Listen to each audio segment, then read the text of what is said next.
Bonjour à toutes et à tous. Alors bienvenue sur cette formation un peu particulière parce qu'elle touche au cœur de mes travaux de recherche plus d'une dizaine d'années, puisque j'ai eu la chance de réfléchir sur ce que c'est et ce que l'on peut mettre derrière la notion d'innovation, puisque dans beaucoup de formations, de tutoriels, on parle d'innovation, de créativité et souvent on mélange les deux.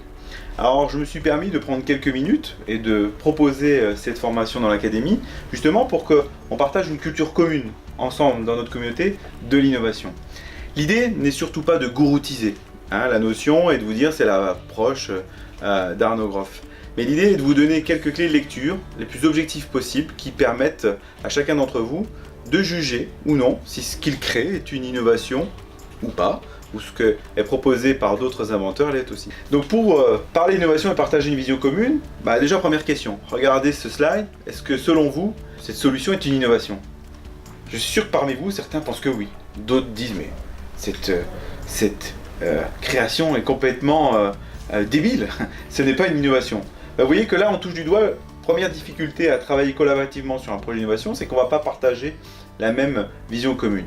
Alors pour ce faire, on va revenir essentiellement aux racines du mot innover, qui vient de innovare.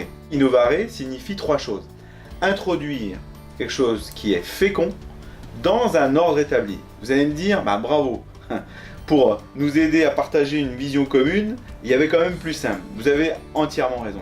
Alors je vais essayer d'illustrer ce cadre de référence, vous voyez, qui n'est pas le cadre de référence d'un des gourous de l'innovation, mais bien les racines même du mot innover. Innovare, ça veut dire introduire quelque chose de nouveau dans un ordre établi. Alors, on va prendre une analogie très simple. Imaginons que je sois dans la tribu des jaunes de Koh-Lanta. Très simplement, chez nous, on a un des membres de l'équipe qui est pompier, donc il a peur des feux de forêt. Donc tous les soirs, on s'amuse à éteindre le feu. Nous, on est comme ça, on aime le sport, on galère à allumer le feu tous les jours, mais on l'éteint tous les soirs. Moi, chef de la tribu des jaunes, je me balade et je découvre que chez les rouges, innovation dans l'organisation du camp, pour éviter de mettre le feu à la forêt, on nomme quelqu'un qui surveille le feu toute la nuit, ce qui permet d'en avoir le matin. Tiens, c'est nouveau pour moi, c'est quand même génial, c'est assez fécond puisque ça me permet d'avoir du feu tous les matins. Mais par contre, va falloir que j'arrive à convaincre la tribu des rouges que même si c'est une idée des jeunes, je puisse l'utiliser et que c'est quand même une bonne idée. Et bien là, on touche du doigt ce qu'on appelle les trois piliers de l'innovation. Traduit dans notre langage à nous, innover c'est une chose très simple. Quelle que soit la nature de l'innovation, qu'elle soit sur un produit, un process, sur une organisation, en France ou à l'étranger, ramener aux racines du mot, innover signifie très simplement amener quelque chose de nouveau dans un domaine.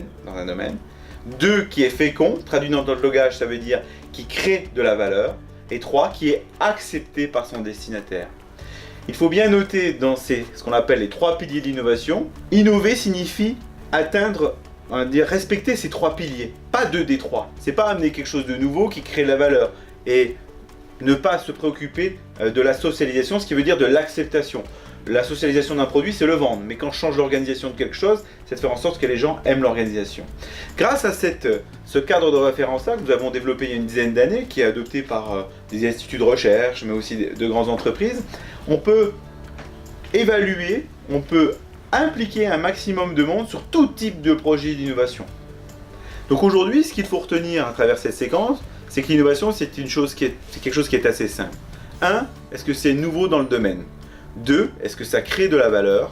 3. Est-ce que c'est accepté? Est-ce que ça va être accepté par les gens qui vont être concernés par cette innovation? Vous l'avez compris, favoriser ou développer vos projets d'innovation nécessitera de maîtriser ces trois piliers. La créativité, vous avez tout un champ de formations qui sont dédiés à ça. La création de valeur, on en reparlera. On parle de valeur financière, mais vous allez découvrir dans les formations autour de la maîtrise de la valeur ou la création de valeur qu'il y a plein d'autres valeurs à créer. Valeur d'estime, valeur d'échange, qu'est-ce que c'est qu'une valeur, comment ça se pilote.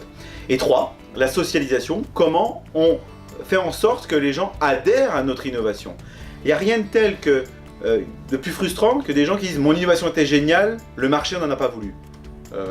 C'est un petit peu le problème qui est posé à l'envers. Si l'innovation était géniale et que le marché n'en a pas voulu, c'est que ce n'est qu'une invention, entre guillemets, ce qui est déjà bien, mais c'est que vous avez loupé la socialisation. Voilà, je vous remercie sur ce thème très particulier qu'est l'innovation. À partir de ces éléments-là, qu'est-ce que c'est que la vision de l'innovation? Vous allez voir décliner tout un ensemble de formations qui vont s'appuyer sur ce cadre de référence-là. Merci et à bientôt.